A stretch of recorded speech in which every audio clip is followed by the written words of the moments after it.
Kinsa man ang anti-Kristo matud pa sa Biblia.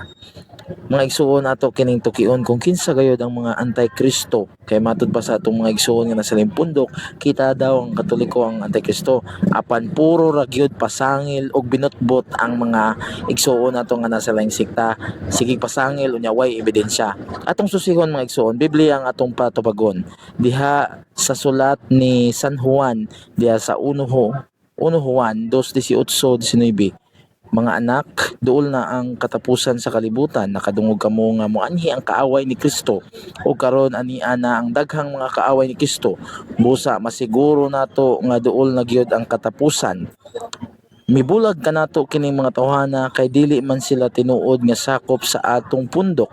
Kung tinuod pang ato silang mga kauban, magpabilin unta sila kanato, apan namaya sila aron mailhan gayud nga sila dili kauban nato. So klaro kay mga igsuon, ang anti-Kristo di ay mga igsuon matupad ni San Juan katong mga namiya o mibulag sa pundok ni Kristo. So klaro kay mga igsuon kung kinsa gayud ang mibiya o kinsa ang mihawa sa pagtuo, walay lain kundili ang mga tagalaing sekta, ang mga born again Christian, mga Mormons ug uban pa nga mga sekta.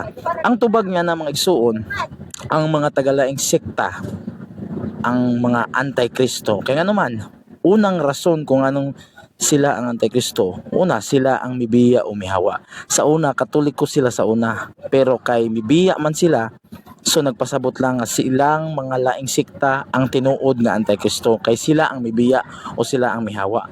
Unya, sa makausap pa ang ikaduhang rason, bag-o pang natukod ilang sikta. So meaning, ang katong mibiya o katong mga mihawa, katong mga bangkong tuybo nga mga relihiyon, sama sa Iglesia ni Manalo, sama sa mga born again, Baptist, ug uban pang mga denominasyon. Kay atong tukion mga igsuon, sige sila pasangil na itong mga Katoliko nga kita ko ng anti-Kristo, pero dili gayud kitang mga Katoliko ang anti-Kristo. Kaya nga naman, kita ang pinakaunang Kristiyanong simbahan, Catholic Church founded by Jesus Christ in the 1st century. So imposible dili gyud kitang mga Katoliko ang anti-Kristo, kay kita may naunang simbahan. So klaro kayo mga igsuon, no? Kanya milabay ang mga pipila ka mga katuigan from the 1st century to 1516 AD, no? Wala pa'y protestante, apan pag 1517 adto na nanungha ang mga protestante ug ang mga laing sekta pinaagi ni Martin Luther. So klaro kaayo nga ang anti-Kristo katong mga tagalaing sekta ug dili kitang mga Katoliko.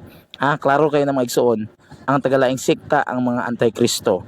So klaro kaayo atong napasabot gayud nga ang tagalaing sekta mao'y anti-Kristo.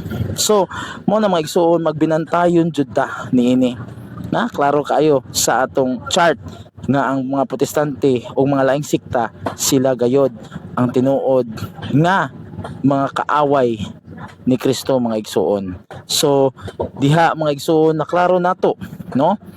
Klaro kaayo nga ang tinuod di ay nga anti-Kristo mao ang laing sekta, kay sila man ang mibiya, gikan sila sa Katoliko, pero kay mihawa man sila, nagpaila lang gyud nga kaaway sila ni Kristo. Matud pa ni San Juan diha sa 1 Juan 2:18-19 nga ang mga mibiya ug mihawa sa pundok ni Kristo mao ang kaaway ni Kristo. Busa igsuon, ayaw gyud mo paminaw anang mga laing sekta, kay maka-anti-Kristo na sila, kay sila namiya man nagpakaron ingnon